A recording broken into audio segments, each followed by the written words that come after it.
Have you ever wanted to be the greatest? Have you ever chased success, believing that power, recognition, or position would bring you purpose, only to realize that true greatness is nothing like you imagined? Then you already understand John. We know him as the apostle of love, the man who wrote of Christ's divinity, the disciple who stood at the foot of the cross.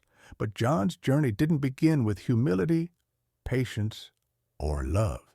It began with fire, ambition, and a hunger for power. He wasn't always the quiet, reflective writer we think of today. John was reckless, bold, untamed.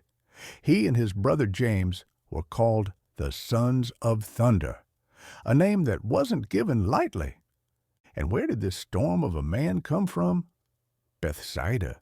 Today, this small fishing town sits in modern-day Israel, a land of ancient faith, modern conflict, and endless debates over history. It is a land where the world still fights for control, just as John once fought for status beside Jesus. John wanted power, recognition, authority. He even asked Jesus if he could sit at his right hand in glory. He was a man driven by ambition, until Jesus showed him that true greatness is not found in power but in love. So let me ask you, have you ever struggled with pride? Have you ever fought for recognition only to realize that true greatness looks nothing like power? Because if you have, then you already know a part of John's story. But his story didn't end in ambition. It ended in revelation. And the question is, how will yours end? The waves crashed against the shore as John tightened his grip on the fishing net. The air was thick with the scent of salt and sweat, the rhythmic creaking of boats filling the silence of the early morning.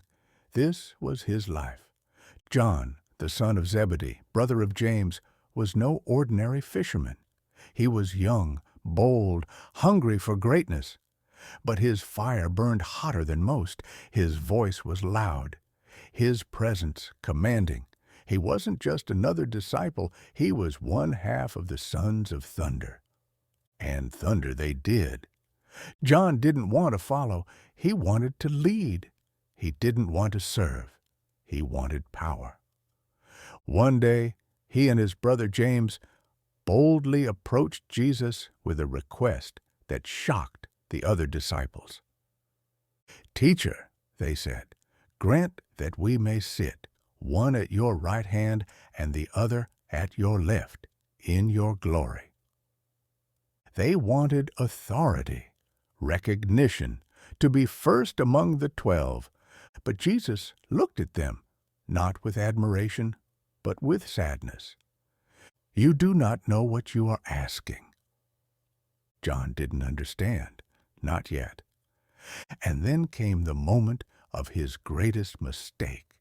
They had entered a Samaritan village hoping to find a place to stay, but the people rejected Jesus, turned him away. And John was furious. He turned to Jesus, fire in his voice. "Lord, do you want us to call down fire from heaven to destroy them?" It was not a question. It was a challenge. He expected Jesus to nod, to approve, but instead, Jesus rebuked him. "You do not know what spirit you are of."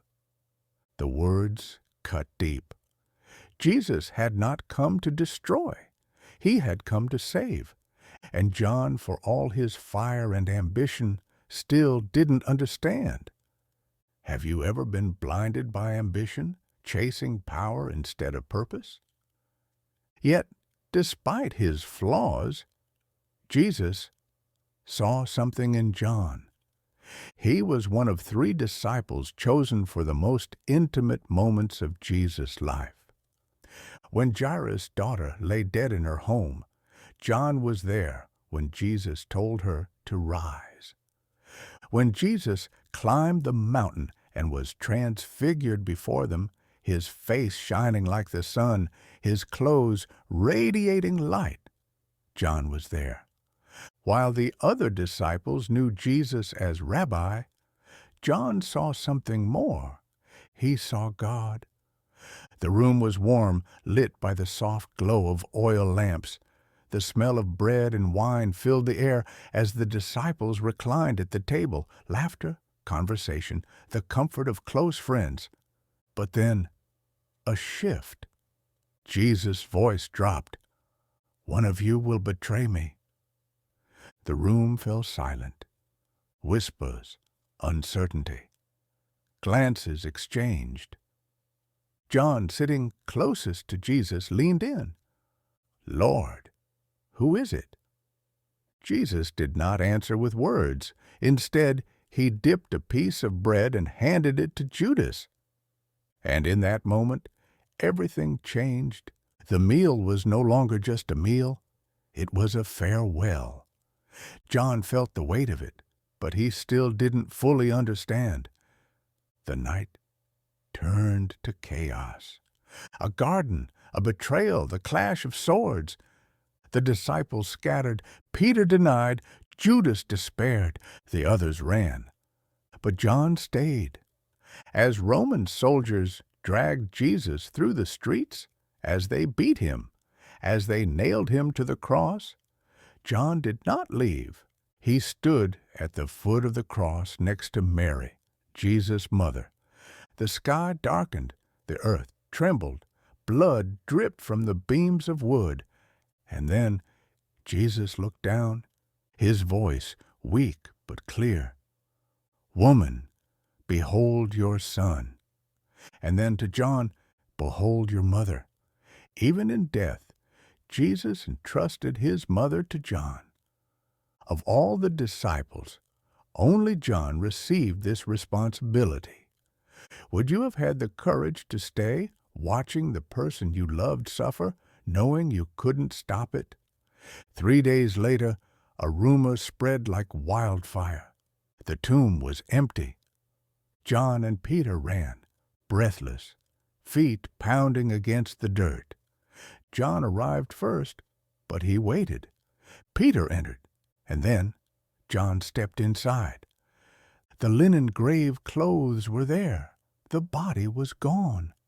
And in that moment, he believed something inside him shifted. He no longer sought power. He sought truth. Time passed, and the man once called a son of thunder became known for one message: love one another. John, once hungry for power, now taught humility. John, once consumed by ambition, now preached selflessness. He wrote the Gospel of John. He wrote 1st, 2nd, and 3rd John. His words were not about fire and destruction, but about love and eternity. Because he had learned true power was never about sitting at Jesus' right hand. It was about kneeling at his feet, old, exiled, alone, the last of the apostles. He had seen his friends die for their faith. He had seen the church rise and be persecuted. And yet, on the lonely island of Patmos, when most would have given up, John received a vision. A door in heaven, a throne, a lamb that was slain.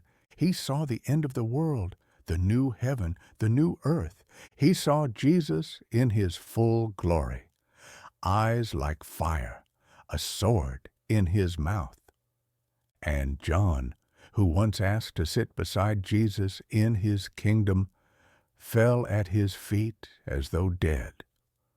What would you do if you saw eternity unfold before your eyes? Would you be ready? John began his journey hungry for power, craving status, influence, and recognition. He wanted to be first. He wanted to stand beside Jesus in glory. He wanted to call down fire on those who opposed him. But by the end of his life, he no longer sought thrones or authority. He no longer asked for power. He only preached one message: love one another. John was the only disciple who stood at the foot of the cross watching as the man he loved suffered and died. He was the first to believe when he saw the empty tomb. And in his final days, exiled on Patmos, he saw heaven open before him. He started as a son of thunder, but he ended as the apostle of love. And now, I ask you, have you ever thought that chasing power would fulfill you, only to realize that true greatness comes from love? Because John learned that lesson the hard way, and his life stands as proof that true greatness is not found in thrones, titles, or status. It is found in humility. Tell me in the comments, what part of John's journey spoke to you the most? And if you want to hear a story of power, betrayal, and the weight of regret, check out our next video on the life of Judas Iscariot. His story is one that still haunts the world today.